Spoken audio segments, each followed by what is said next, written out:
this idea of abundance in the economy.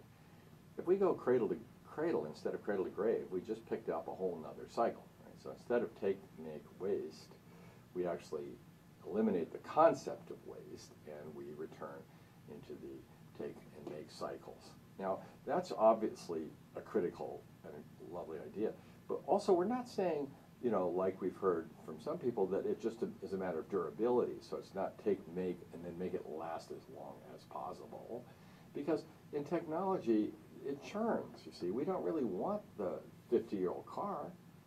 And if you say, I can make the car last 50 years, or I can be some kind of super car out of carbon that lasts 25 years, well, I want a new car. I want one that has the newest safety features, communication systems, roadway coordination systems.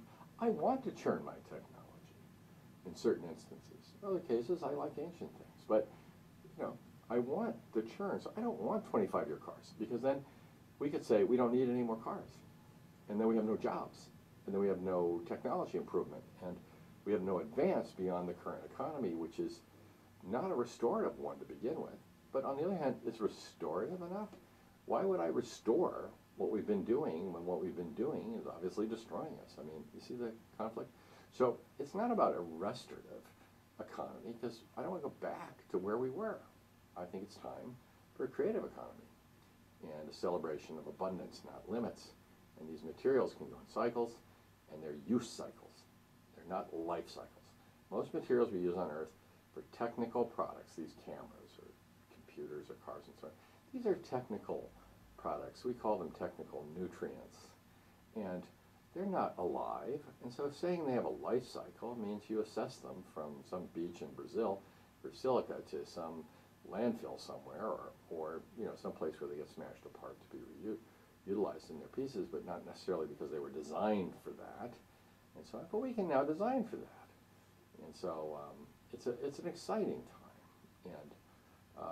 And as people lose hope, I think part of the fact that there's so much loss of hope is because people are worrying that we're just being less bad. And we even get looked at and criticized for two things. One would be that we don't like efficiency because we're looking for something else.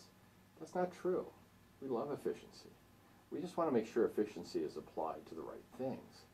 You see, if you're very efficiently doing the wrong thing, if you're doing the wrong thing, you know, perfectly, you are perfectly wrong.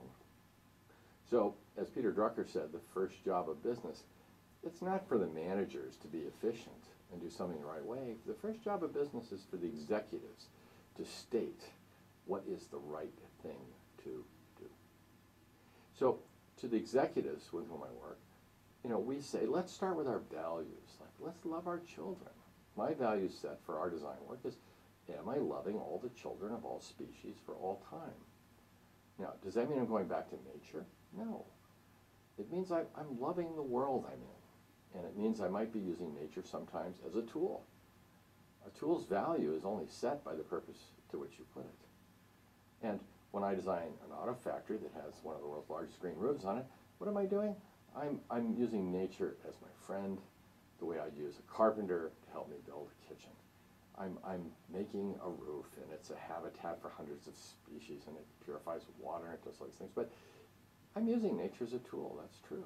I'm serving a purpose of cleaning water. Instead of chemicals and machinery and pumps and energy and all that, I'm using gravity, you know, which I consider not just a good idea, but the law.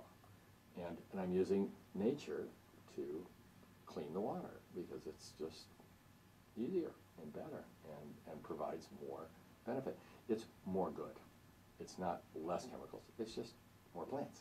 And so I think that kind of design thinking is what we need in spades right now. Now, if you look at Ken Robinson and other thinkers on education, you realize that a 6 or 7-year-old child can draw and sing anything.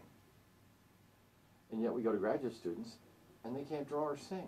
Well, what kind of education system is this?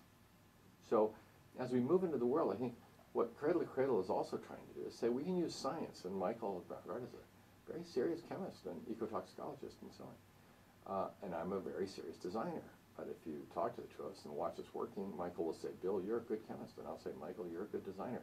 And it's the coming together of intentionality in science.